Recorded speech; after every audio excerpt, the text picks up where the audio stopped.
Biography of Barenziah, Volume 3, by Stern Gambeau, Imperial Scribe. Barenziah was welcomed kindly by the Emperor Tiber Septim and his family, who treated her like a daughter during her stay in the newly built imperial city. After several happy months there learning her duties as a regent under the empire, Symmachus escorted her to Mournhold, where she took up her duties as queen of her people, under his wise guidance. Gradually, they came to love one another and were married and crowned in a splendid ceremony at which the emperor himself officiated. After several hundred years of marriage, a son, Helseth, was born to the royal couple, amid rejoicing and prayers to the goddess who had at last blessed their marriage. Although it was not known at the time, it was shortly before this blessed event that the Staff of Chaos was stolen from its hiding place deep in the Mournhold mines by a clever bard known only as Nightingale. 8 years after Helseth's birth, Barenziah bore a daughter, Morgaya, named for Symmachus' mother, and the royal couple's joy was complete. Alas, shortly after that, relations with the Empire mysteriously deteriorated, leading to much civil unrest in Mournhold. After fruitless inquiries and attempts at reconciliation, in desperation Barenziah took her young children and traveled to the imperial city herself to seek the emperor's ear.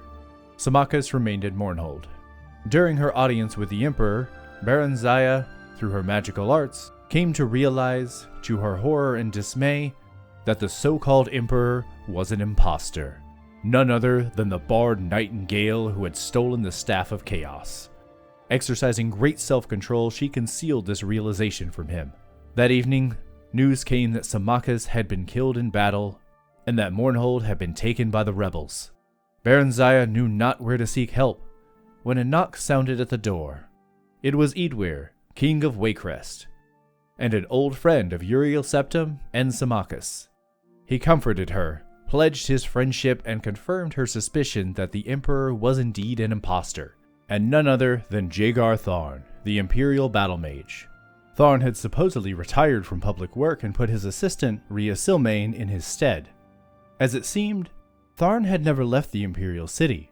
Rhea was indeed dead, but her ghost had appeared in Eadweir's dreams and revealed that the true emperor had been kidnapped by Tharn and imprisoned in an alternate plane.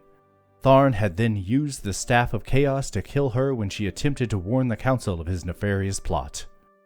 Together, Eadweir and Barenziah plotted to gain the impostor's confidence and unmask him with the help of another friend of Rhea's, who was currently in prison, but to whose dreams she had access, and who possessed great, albeit untapped, potential. Barenziah charmed and befriended the fake emperor. By reading his secret diary, she learned that he had broken the staff into 8 pieces and hidden them. She obtained a copy of the key to Rhea's friend's cell and bribed a guard to leave it there within the cell, as if by accident.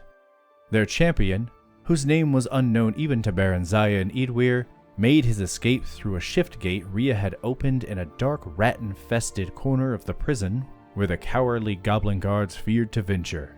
It took Barenziah months to learn the hiding places of all 8 staff pieces through snatches of overheard conversation and rare glimpses of the diary.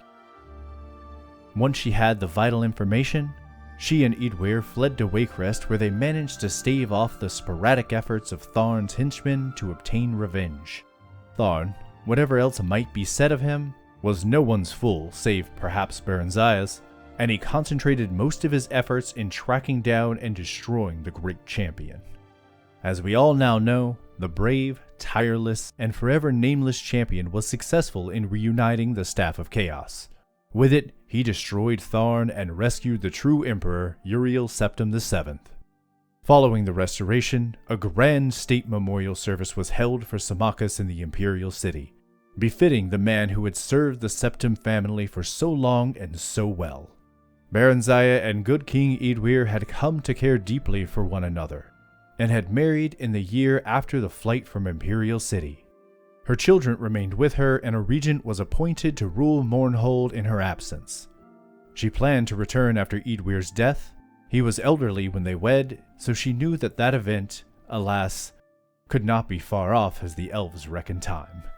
Until then, she shares in the government of the Kingdom of Wakerest with her husband, and seems glad and content with her finally quiet and happily unremarkable life.